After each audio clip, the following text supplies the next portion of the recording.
ভাইজান কত সুন্দর ভাষণ দিয়েছো। দেখো বন্ধুরা, এরকম তো চাই আমরা ভাইজানকে। আমি এখন বলছি আপনাদের, জিতেছি 4 তারিখ, 5 তারিখে আমার কাছে ফোন গেছে কোন কোম্পানি থেকে 2 কোটি টাকা দেবে বলছে আমাকে। 2 কোটি টাকা বুঝতে পারছেন না, ম্যানেজ করার জন্য। কিন্তু আমি আপনাদের বলে যাই, আমি ভাঙড় থেকে 2 পয়সা নিয়ে যাওয়ার জন্য আসিনি।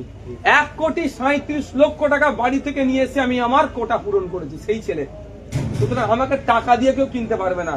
10 লাখ 20 লাখ দেবে, আইএসএফ এর ঝান্ডা ধরে নেবে, কেউ মনে করবেন না আপনারা। একটা কথা বলে যায়, গত রাত্রে বড় ভাইজান সব নেতৃত্বদের ডেকেছিল ভাঙড়ের, যেটা বলেছে আপনাদের বলে দিচ্ছি।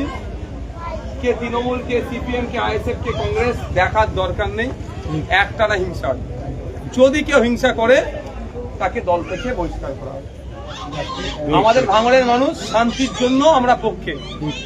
আমি এবারে 20,000 এক্সট্রা ভোট পেয়েছি, 20,000 এক্সট্রা ভোট পেয়েছি। 1,06,000 পেয়েছিলাম সেবারে, 1,26,555টা ভোট আমাকে দিয়েছে ভাঙড়ের মানুষেরা। নিশ্চিতভাবে শান্তির পক্ষে দিয়েছে। তো ভাঙড়কে আমরা সবাই মিলে শান্তি প্রতিষ্ঠা করব। আর একটা কথা আপনাদের বলি, অনেকে আতঙ্কিত হচ্ছেন, কেউ আতঙ্কিত হবেন না।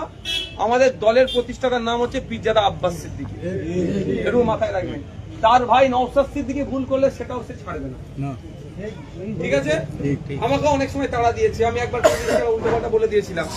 একটা মেয়ে আনছিল, ওটা দেখার পরে উল্টোপাল্টা সঙ্গে সঙ্গে ভিডিও দেখে আমাকে ফোন করে তাড়া দিচ্ছে। যদি না ভালো লাগে ঘরে এসে শুয়ে পড়, বাজে কথা বলবি না। তা সে আমাদের পার্টির মেন প্রতিষ্ঠাতা, কারোর সাথে অন্যায় হবে না। তিনি যে প্রতিশ্রুতি দিয়ে আমাকে পাঠিয়েছে, ভাঙড়ে হিংসা মুক্ত হবে, তোলাবাজি মুক্ত হবে, কাটমানি মুক্ত হবে। আপনার জমি আপনি বিক্রি করতে যাবেন, নেতাদেরকে টাকা দিতে হচ্ছিল, সেগুলো বন্ধ হবে।